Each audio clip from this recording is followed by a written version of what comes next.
நம்மள நிறைய பேர் பனங்கிழங்குன்ற பேரை இப்போதாங்க கேள்விப்பட்டிருப்பீங்க. இந்த பனங்கிழங்குன்றது மரத்துல விளையறதும் கிடையாது, மரத்தோட அடியில விளையறதும் கிடையாது. ஒரு சின்ன பனை மரம் தான் இந்த பனங்கிழங்கு அப்படின்னு சொன்னா ஆச்சரியமா தானே இருக்கும். அதுதாங்க உண்மையும் கூட. பனை மரத்துல இருக்க நுங்கு 3 விதைகளை கொண்டு இருக்கும். இந்த நுங்கு இலசா இருக்கும்போது சாப்பிடலாம், ஆனா இதுவே முத்தி போச்சுன்னா சாப்பிட முடியாது. இந்த முத்திர நுங்குகளை தான் மண்ணில் புதைச்சிடுறாங்க. இது கொஞ்ச நாட்கள் கழிச்சு முளை விட்டு பனை மரமா வளர ஆரம்பிக்குது. அப்படி முளை விட்ட உடனே இதை தோண்டி பார்த்தோன்னு வச்சுக்கோங்களேன், நீண்ட குச்சி மாதிரி இருக்கும். அந்த நீண்ட குச்சி தான் பனங்கிழங்கு. இதை வேக வச்சு சாப்பிட்டா நம்ம உடலுக்கு நிறைய ஆரோக்கியம் கிடைக்குங்க. ஏன்னா அந்த அளவுக்கு இதுல நார்ச்சத்து அதிகமா இருக்கு. சோ மேலும் இதுல இருக்க விஷயங்கள் என்னன்றது இந்த வீடியோ மூலமா தெரிஞ்சுக்கலாமா?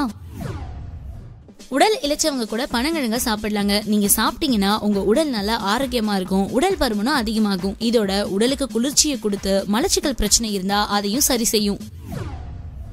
பித்தம் கொஞ்சம் அதிகமா இருக்கிறவங்க இந்த பனங்கிழங்க சாப்பிட்டதுக்கு அப்புறம் உங்க உணவுல மிளகு பூண்டுகளை கொஞ்சம் அதிகமா சேர்த்துக்கோங்க. மற்றபடி பனங்கிழங்க சாப்பிட்றதுனால உங்க உடலுக்கு எந்த பிரச்சனையும் வராது. உங்க உடல் நல்லா ஆரோக்கியமா இருக்கும். உங்க உடலுக்கு தேவையான இரும்பு சத்து வேணுமா? கவலையே படாதீங்க. பனங்கிழங்க கொஞ்சம் மஞ்சளோட சேர்த்து அதை நல்லா வேக வச்சு அதுக்கப்புறமா அதை வெயில காய வச்சுக்கோங்க. அதை மாவாக்கி கொஞ்சம் கருப்பட்டியோட சேர்த்து சாப்பிட்டு பாருங்க. உங்க உடலுக்கு தேவையான இரும்பு சத்து நிச்சயமா கிடைக்கும்.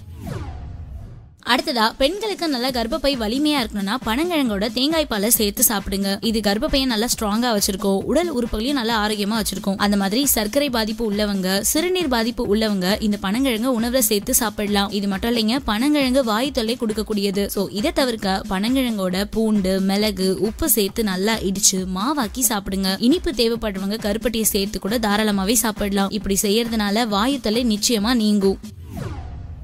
வேக வச்ச பனங்கிழங்க நல்லா வெயில காய வச்சு அதை அரைச்சி மாவா ரெடி பண்ணி ஸ்டோர் பண்ணி வச்சுக்கோங்க. இந்த மாவை உங்களுக்கு எப்ப தேவையோ அப்ப கூழாக்கி சாப்பிடலாம், இல்ல தோசையாவும் சாப்பிடலாம். இதெல்லாம் விட இன்னொரு சாய்ஸும் இருக்குங்க, உப்புமாவை கூட செஞ்சு சாப்பிடலாம். நார்ச்சத்து அதிகமா இருக்க அந்த பனங்கிழங்க சாப்பிடும்போது உங்க உடலுக்கு நோய் எதிர்ப்பு சக்தியை அதிகமாக்கும்.